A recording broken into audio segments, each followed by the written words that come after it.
बच्चों, let's read the question. The question says that find limit extends to infinity 2 to the power x into sin a upon 2 to the power x.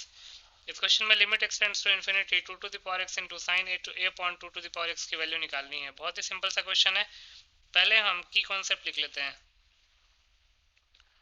तो limit में variable जिस भी value को tend करता है, अगर उस वैल्यू को उस फंक्शन में, जिस फंक्शन पे लिमिट अप्लाई हो रहा है, उस फंक्शन में पुट करने पे अगर कोई इनडिटरमिनेट फॉर्म आता है, तो वैसे केस में हमारे पास बहुत सारे तरीके होते हैं लिमिट को इवेलुएट करने के. अब वो 7 इनडिटरमिनेट फॉर्म्स होते कौन कौन से हैं, पहले ये जानना पड़ेगा. 7 इनडिटरमिनेट फॉर्म्स. तो पहला होता है 0 upon 0, then infinite upon infinite, then infinite minus infinite, then 0 into infinite, 0 to the power 0, infinity to the power 0 and 1 to the power infinity. दूसरा एक स्टैंडर्ड लिमिट होता है, limit extends to 0 sin x upon x, इसकी value 1 के equal होती है.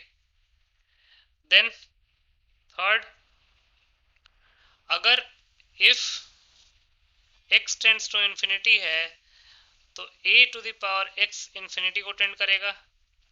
If a is greater than 1, अगर a greater than 1 है तो ग्रेटर देन 1 की पावर इन्फिनिटी इन्फिनिटी होता है.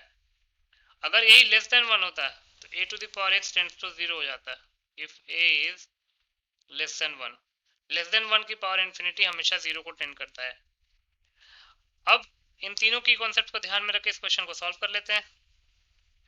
तो जो लिमिट इवेलुएट करना है वो क्या है, limit x tends to infinity 2 to the power x into 2 to the power x into sin a upon 2 to the power x. x की वैल्यू इन्फिनिटी पुट करेंगे तो 2 to the power इन्फिनिटी, 2 1 से बड़ा है तो ग्रेटर देन 1 की power infinity infinity होता है. तो infinity into a upon 2 to the power infinity, मतलब a अपॉन इन्फिनिटी वो 0 हो जाएगा. तो इन्फिनिटी इंटू 0 का इनडिटरमिनेट फॉर्म बन रहा है.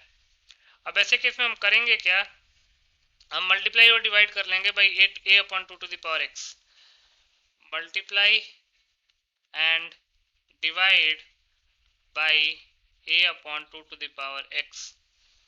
तो क्या होगा, it will become limit extends to infinity 2 to the power x into sin a upon 2 to the power x whole upon a upon 2 to the power x से divide किया है तो मल्टीप्लाई भी करना पड़ेगा a upon 2 to the power x. अब 2 to the power x तो 2 to the power x से कैंसिल आउट हो गया. a कांस्टेंट है वो बाहर आ जाएगा लिमिट के, तो ये जगह a limit extends to infinity sin a upon 2 to the power x whole upon a upon 2 to the power x. अब अगर x इनफाइनाइट को टेंड कर रहा है तो a upon 2 to the power x 0 को टेंड करेगा, क्योंकि 2 to the power infinity infinity हो जाएगा और a अपॉन इन्फिनिटी 0 को टेंड कर लेगा. तो यहाँ से हम लिख सकते हैं if x tends to infinity it means a upon 2 to the power x tends to 0.